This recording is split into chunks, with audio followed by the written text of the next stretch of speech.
In this session today, let's talk on phonetics and phonology. Talking and listening to each other are so much part of normal life that they often seem unremarkable. Yet, as in any scientific field, the curious investigator finds rich complexity beneath the surface. Even the simplest of conversations and exchange of short greetings, for example, presupposes that the speaker and the hearer make sense to each other and understand each other. Phonetics and phonology are concerned with speech, with the way in which humans produce and hear speech. They are the two branches of linguistics that deal primarily with the structure of human language sounds. Phonetics focuses on the physical manifestations of speech sounds and on theories of speech production and perception. Phonology is concerned with the systems of rules or constraints that determine how the sounds of a language combine and influence one another.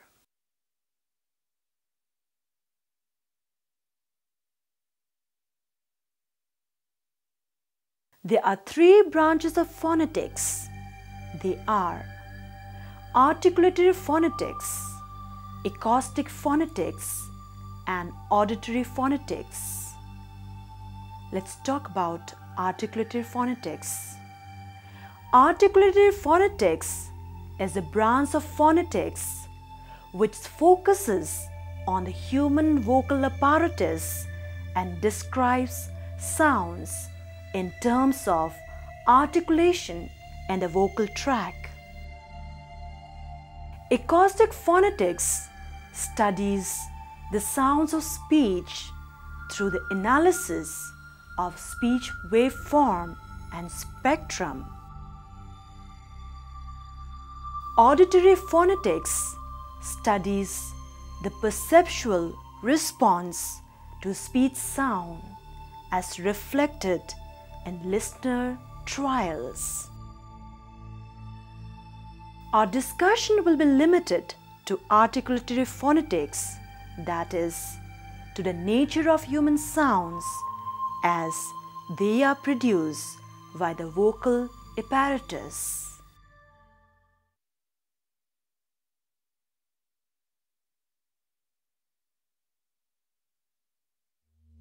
Most speech sounds in all languages are produced by modifying in some way the airstream that is expelled by the lungs up the windpipe through the glottis or the space between the vocal cords and along the vocal tract.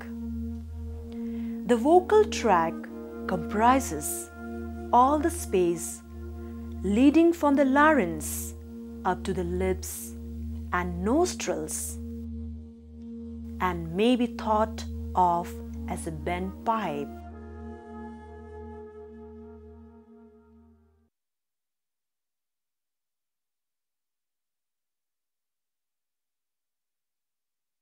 Speech sounds can be identified in terms of their articulatory properties, that is, by where in the mouth and how they are produced.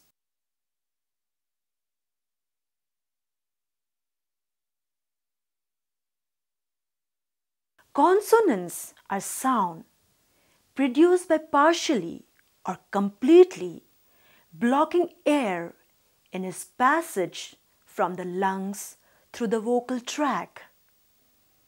All English consonants can be described in terms of three properties. The first property is voicing or whether the vocal cords vibrate or not. The second property is place of articulation, or where the air stream is most obstructed. The third property is manner of articulation, or the particular way where the air stream is obstructed. Here, we describe consonants group according to the manner of articulation and describe in terms of voicing and place of articulation.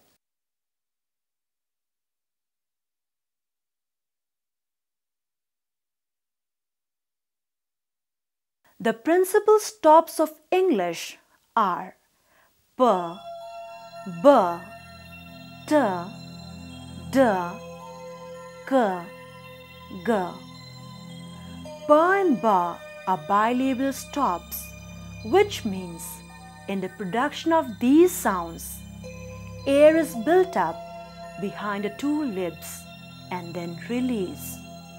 For example, the letter P in words like pin, upper, gap, and letter B in words like beer, rubber, tub. T and D are alveolar stops. In the production of these sounds, tip of the tongue touches the alveolar ridge.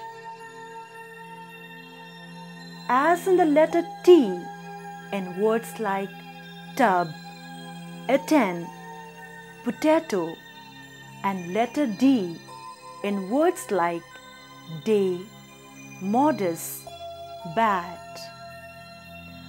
K and G are velar stops, and they are produced with the tongue touching the roof of the mouth at the velum or soft palate. The letter K or K in word like book.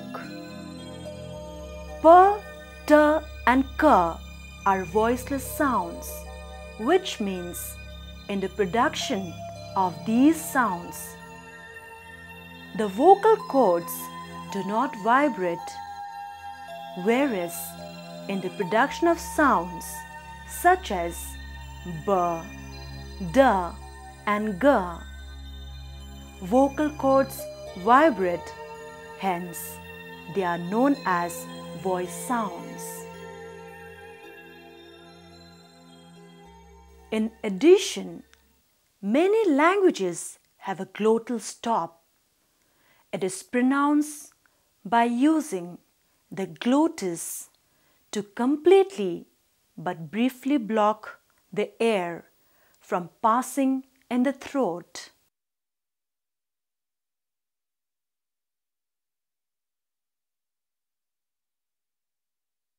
Fricatives are characterized by forcing air in a continuous stream through a narrow opening.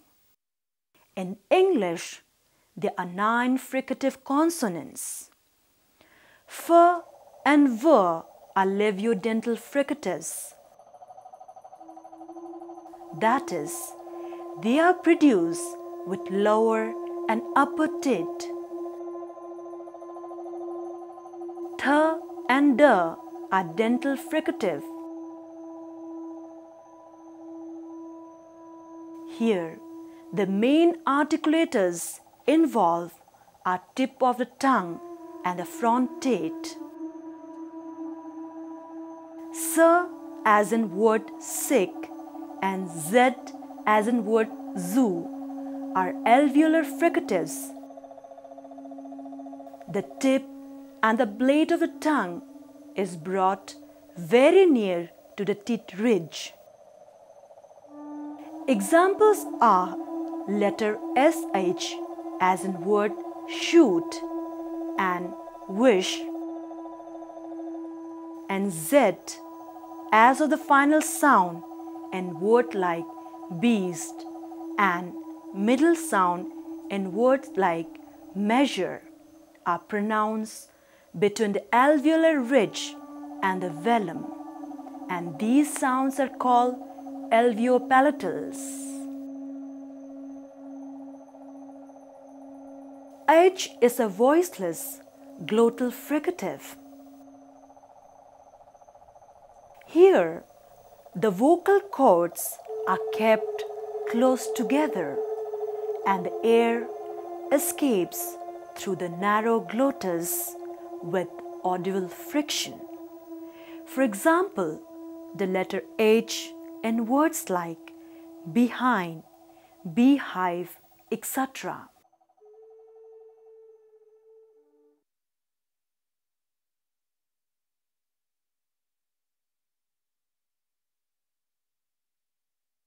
In the pronunciation of affricate, air is built up by complete closure of the oral tract at some place of articulation, release, and then continued.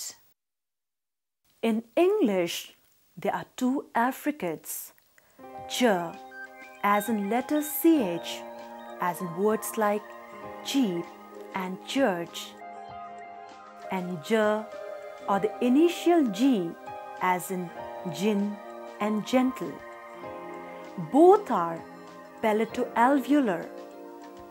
That is, in the production of these sounds, the tip and blade of the tongue make a firm contact with the tit ridge.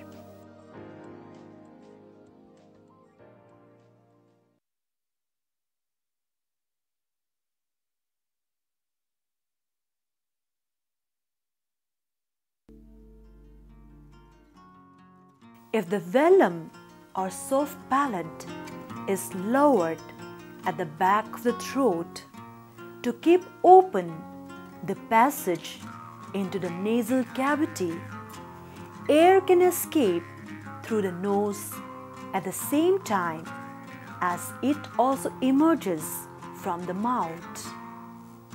Speech sounds produced in this way are nasal. Possible nasal consonants include m, n, ng, all of which occur in English. Examples are letter M in words like man, many,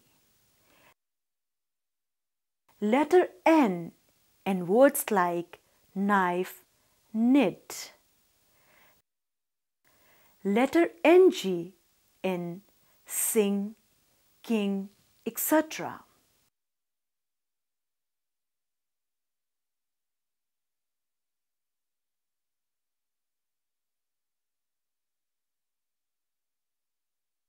There is only one lateral consonant in English.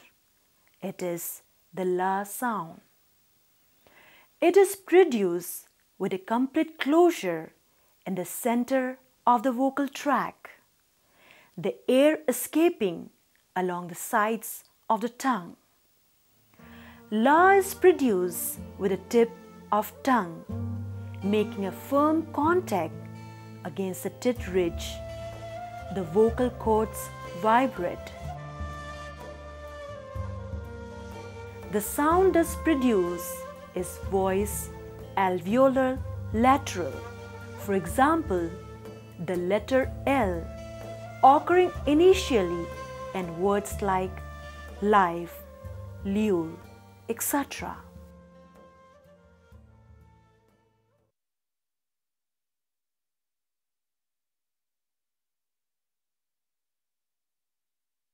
In English, there is one frictionless continuant, that is the ra sound. In the production of these sounds, the tip of the tongue is raised in the direction of the hinder part of the tit ridge. The vocal cords vibrate. The sound thus produced is voice post-alveolar frictionless continuum. For example, the letter R occurring initially in words like read and run.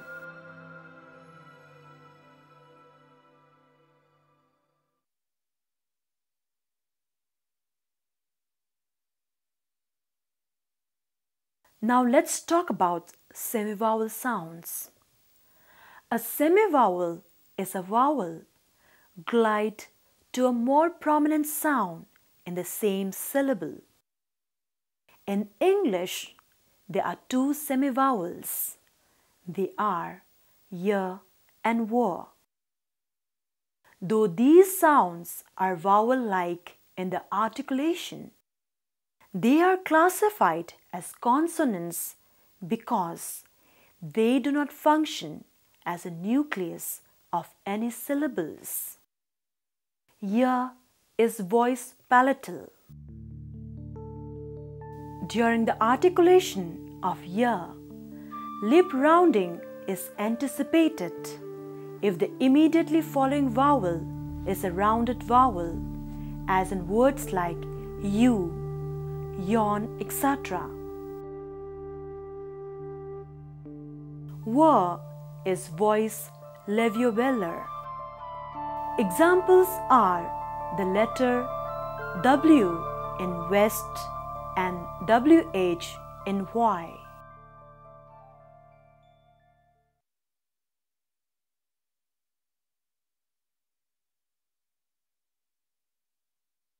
Now, let's talk about vowel sounds.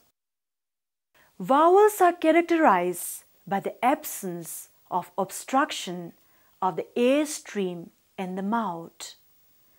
They do not have a place of articulation in the same sense as consonants. Vowels can be divided into front, back, and central in relation to front-back axis, high, low, and mid in relation to height, rounded and unrounded in relation to labial rounding. A front vowel is one produced by holding the tongue towards the front of the mouth. Both E and A are front vowels. And back vowels involves retraction of the tongue. For example, U and A. A high or close vowel is one in the production of which the jaws are held close together. Examples are E and U. The production of low or open vowel involves the opening of the mouth more widely, as in A and A.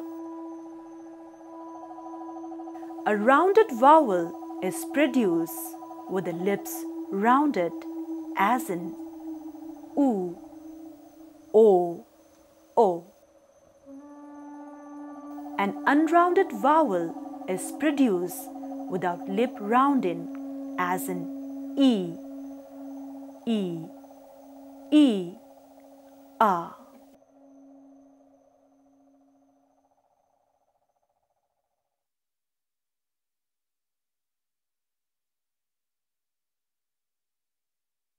Since most orthographic systems are very unreliable in reflecting the sound system of a language, phoneticians have created so-called phonetic alphabets, enabling us to represent the exact value of each sound of any language.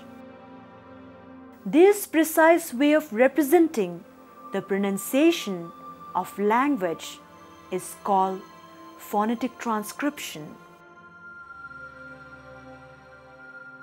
In order to distinguish a phonetic transcription from normal spelling, the signs are put in square brackets.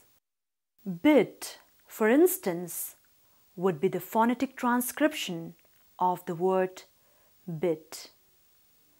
The most widespread phonetic alphabet was developed and promulgated by the International Phonetic Association since 1888, and this is known as International Phonetic Alphabet.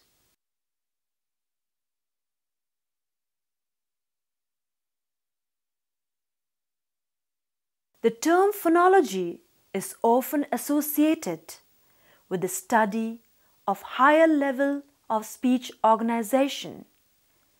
It is often said to be concerned with the organization of speech within specific languages or with the systems and patterns of sound that occur in particular languages.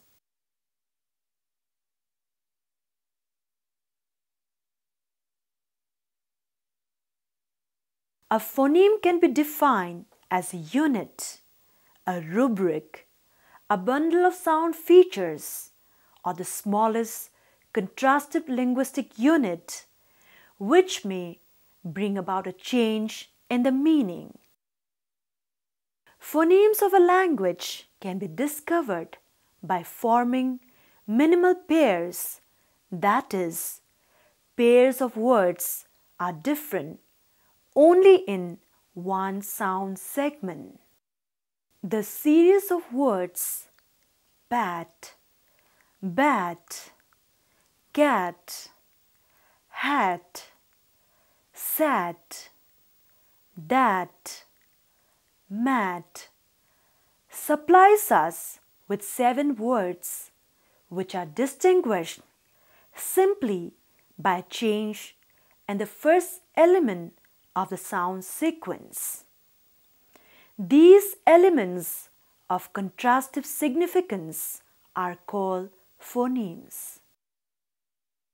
Members of phonemes are often called phones or allophones, and it is a common practice to write phone symbols between square brackets and phoneme symbols between oblique brackets.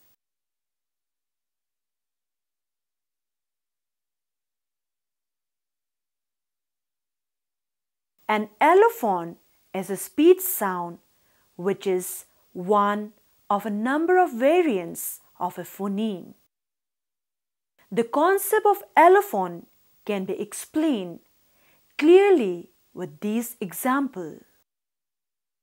English sounds such as p, t, ka, when pronounced in initial position, are aspirated as in p, t, k, as in words like power, 10, kite. But immediately following initial S, they are without aspiration as in steam.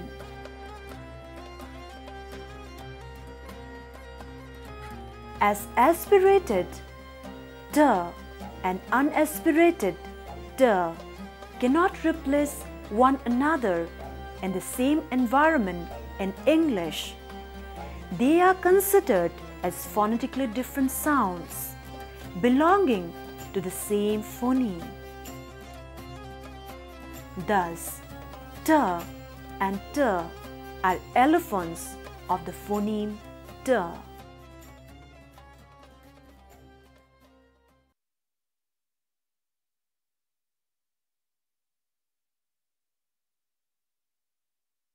Allophonic distribution or variation can be of different kinds. If they result from the occurrence of the phoneme in different environments or context, we talk about complementary distribution.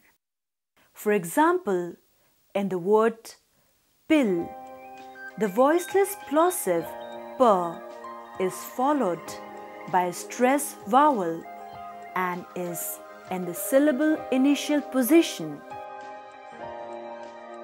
Here the aspirated allophone p will occur, whereas in the case of words like spill, p is not in the initial position and is preceded by s, the unaspirated variant of p or p will occur here. We talk of free variation if variation is not associated with positioning. One type of free variation that we encounter is when we compare different realizations of one and the same phoneme. To give an example, if a person pronounces the word rock as either rock or rock, then we talk about free variation. We can have a different type of free variation when we deal with realizations of different phonemes in the same context without a change of meaning. For example, E and E and the respective pronunciations of word economics. It can be either pronounced as economics or economics.